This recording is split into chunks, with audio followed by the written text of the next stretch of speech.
મારું નામ કાનજીભાઈ મોતીભાઈ દેસાઈ. મારો હાલનો હોદ્દો દૂધસાગર ડેરીના દૂડાના ડિરેક્ટર તરીકે છે અને એક્સ તાલુકા પંચાયતના પ્રમુખ તરીકે પણ મેં સેવા આપી છે અને એપીએમસીમાં વાઇસ ચેરમેન તરીકેની પણ સેવાઓ આપેલી છે. કોંગ્રેસ પાર્ટીમાં હું તાલુકાનો 2 ટર્મ કોંગ્રેસ પાર્ટીનો તાલુકા પાર્ટીનો પ્રમુખ તરીકે સેવા આપેલી છે.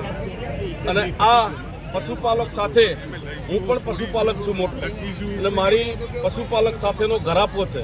પશુપાલકોની વેદના સાંભળવી અને પશુપાલકોની વેદના સરકાર સુધી પહોંચાડવી એ કામ કરવાનું અમારું પશુપાલકના જે અમે બનાવી છે કમિટી, એ કમિટીનું છે.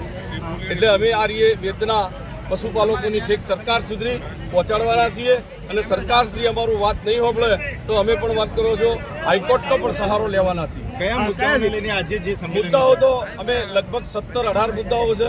એ અમે મુદ્દાઓ વાત કરો આજે પેપર પણ તમને આપીશું અને એ આપણે બધા ભેગા રહી અને એનો ઉજાગર ભ્રષ્ટાચાર કર્યો છે. અશોકભાઈએ જે ભરતી કરી એ પણ વાત કરો છો સગાવાલાઓની ભરતી કરી છે, નહીં કોઈ ઉત્પાદકોની કે પશુપાલકોની, અને તમામે તમામ એમના સગાવાલાને મદદગારી કરી છે. જે કોઈ કોન્ટ્રાક્ટો આપ્યા છે એ ટોટલ એમના ગ્રુપને અને એમના સગાવાલાઓને આપ્યા છે. એ ખરેખર વાત કરો છો દુઃખનીય છે. આજના કાર્યક્રમના અંદર પશુપાલકો કયા કયા જગ્યાએથી આવેલા છે, કયા જિલ્લામાંથી આવેલા છે?